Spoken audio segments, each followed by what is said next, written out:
الحمد لله رب العالمين والعاقبة للمتقين. الصلاة والسلام على أشرف الأنبياء والمرسلين والناس أجمعين، أما بعد. فقد قال الله تعالى في القرآن الحكيم والفرقان المجيد: إن الله وملائكته يصلون على النبي يا أيها الذين آمنوا صلوا عليه وسلموا تسليما. اللهم صل على سيدنا مولانا محمد وعلى آل سيدنا محمد وبارك وسلم عليه.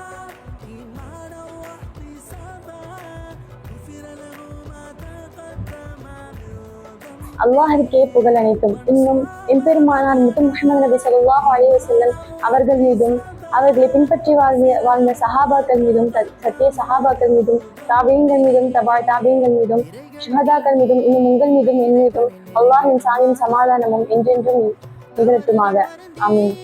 இஸ்லாத்தின் காணிக்கையான சலாத்தை தெரிவித்துக் கொள்கிறேன். அஸ்ஸலாமு அலைக்கும் வரஹ்மத்துல்லாஹி வபரகாத்துஹு.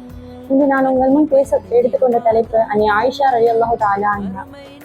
ஹல்ரத் அபூபக்கர் சித்திக் ரலியல்லாஹு தஆலா அன்ஹு அவங்களுக்கும் உம்மு ரௌமா ஸைனப் ரலியல்லாஹு தஆலா அன்ஹா அவங்களுக்கும் பிறந்தவங்க தான் அன்னி ஆயிஷா ரலியல்லாஹு தஆலா அன்ஹா.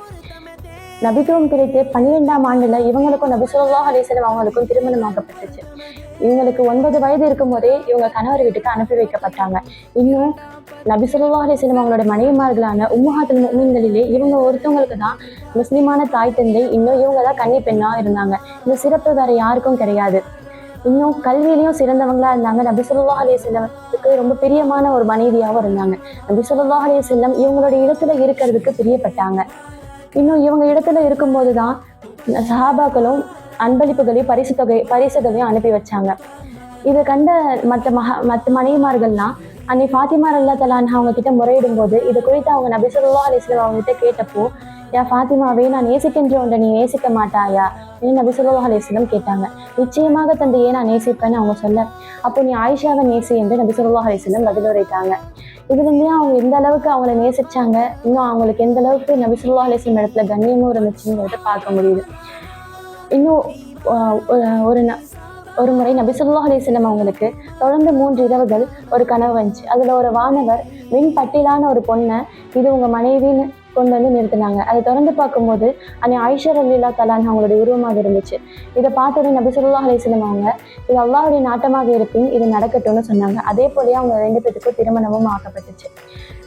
அன்னை ஆயிஷா ரலியல்லாஹு தஆலா அன்ஹா உடைய விருப்பில் இருக்கும்போது தான் நபி ஸல்லல்லாஹு அலைஹி வஸல்லமுக்கு வஹ்யும் இறக்கப்பட்டிருக்கு. இது எந்த ஒரு மனைவிமார்கள் இடத்துலையுமே இந்த சிறப்பு இல்லை.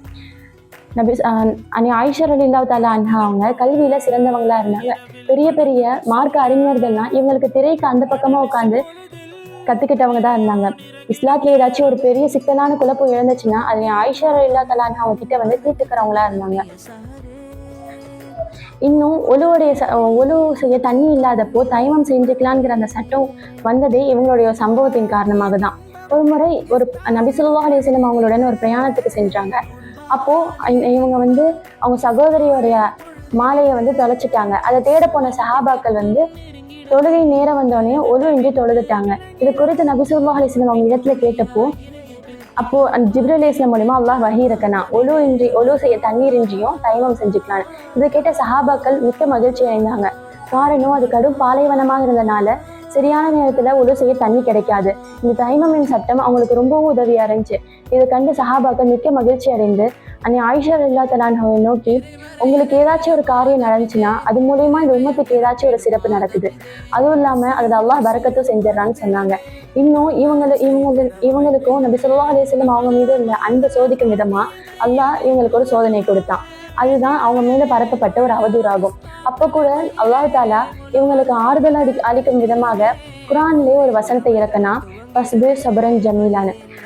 அது அவங்களுக்கு அன்றைக்கு மட்டும் இல்லாம இன்னைக்கு கியாமத் வரைக்கும் இருக்கக்கூடிய குர்ஆன் ஷரீஃப்லயே அல்லாஹ் அவங்களுக்கு ஆறுதல் அளிக்கும் விதமா இருக்கிறதுனால அல்லாஹ் அவங்க எந்த அளவுக்கு கண்ணியப்படுத்தியிருக்காங்கிறத பார்க்க முடியுது. இன்னும் நபி ஸல்லல்லாஹு அலைஹி வஸல்லம் உடைய கடைசி காலத்துல கூட அன்னை ஆயிஷா ரலியல்லாஹு தஆலா அன்ஹா அவங்க வீட்டுல இருக்க ஆசைப்பட்டாங்க. மற்ற மனைவிமார்கள் இடத்துல கேட்டுட்டு அவங்க வீட்டுல தான் அவங்க இருந்தாங்க. இன்னும் அவங்களுடைய அந்த அல்லாஹ் இடத்துல சந்திக்க போற அந்த நேரத்துல கூட அன்னை ஆயிஷா ரலியல்லாஹு தஆலா அன்ஹா தான் அருகில் இருந்தாங்க. இந்த சிறப்பு யாராலும் பெறவும் முடியாது, இது வரைக்கும் யாரும் பெற்றிருக்கவும் மாட்டாங்க. எனவே வல்ல ரஹ்மான் அன்னை ஆயிஷா ரலியல்லாஹு தஆலா அன்ஹா அவங்கள போல கல்வியில சிறந்தவங்களாகவும் அல்லாஹ் ரசூலுக்கு பிடித்த ஒருத்தவங்களாகவும் ஆக்கி அருள் புரிவானாக. ஆமீன். வாஹிரு தஅவானா அல்ஹம்துலில்லாஹி ரப்பில் ஆலமீன். அஸ்ஸலாமு அலைக்கும் வரஹ்மத்துல்லாஹி வபரகாத்துஹு.